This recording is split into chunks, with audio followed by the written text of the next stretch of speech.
क्या था उस भजन के स्वर में जिसे सुनने के पश्चात मेरी निर्बल शरीर में भी स्फूर्ति आ गई?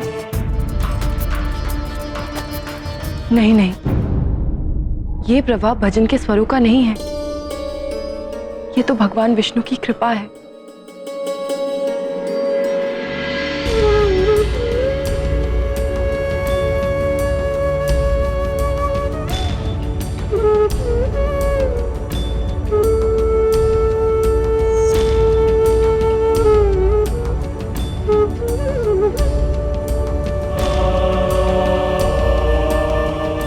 हे प्रभु, मुझे इतनी शक्ति देना कि पिताजी की इच्छा पूर्ति तक मैं जीवित रह सकूं।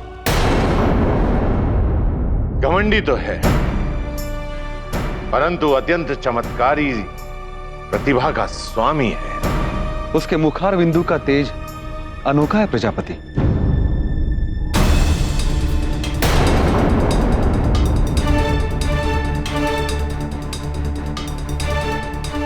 मुझे तो वो बहुत ही असभ्य और बहुत ही अशिष्ट दिखाई दिया।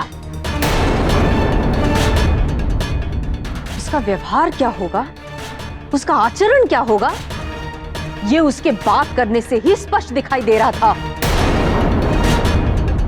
कार्य तो वो हमारा ही कर रहा है।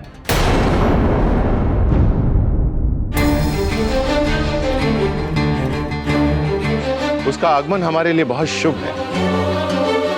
अब देखिए ना, उसके भजन के स्वर सती के कानों में पड़ते ही हमारी सती स्वस्थ हो उठी।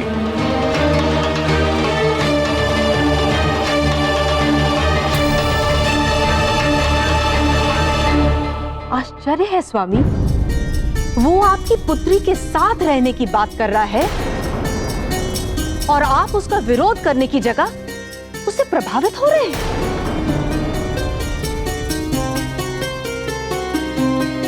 एक तुच्छ सा शिल्पकार आपको अपमानित कर रहा है और आप उसका यशोगान कर रहे हैं।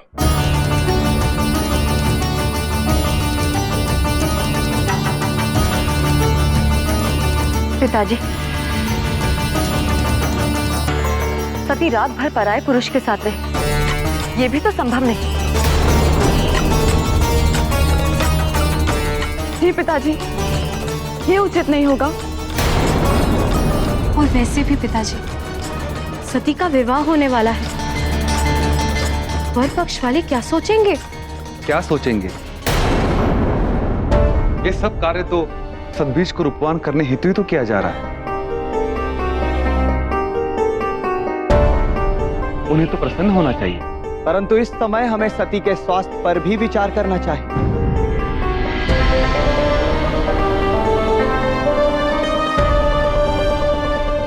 उसकी आसक्ति बढ़ती जा रही है। इस अवस्था में प्रज्वलित दीप के समक्ष संपूर्ण रात्रि जागना यह अनुचित ही नहीं, निंदनीय भी है।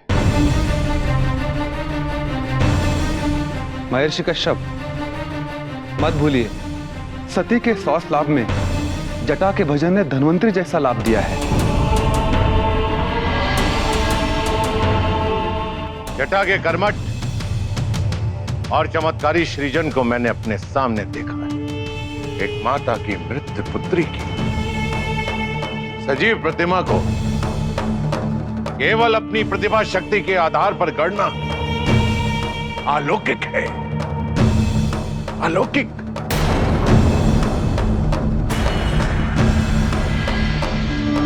वही सद्बीज की प्रतिमा को भी सती के मनोभाव के आधार पर ढालेंगे, इसमें अनुचित क्या है?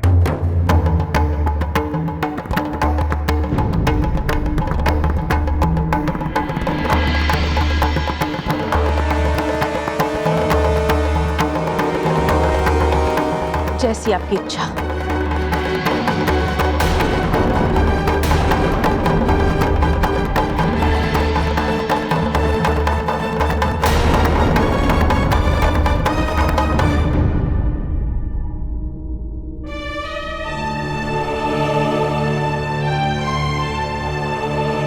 सती,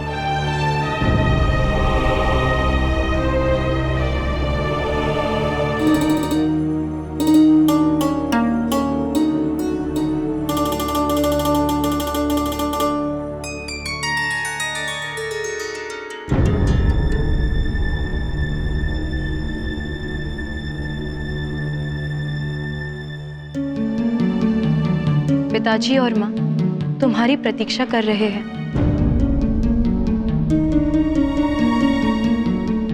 तुम्हें ये दिया लेकर उस शिल्पकार के पास चलना है।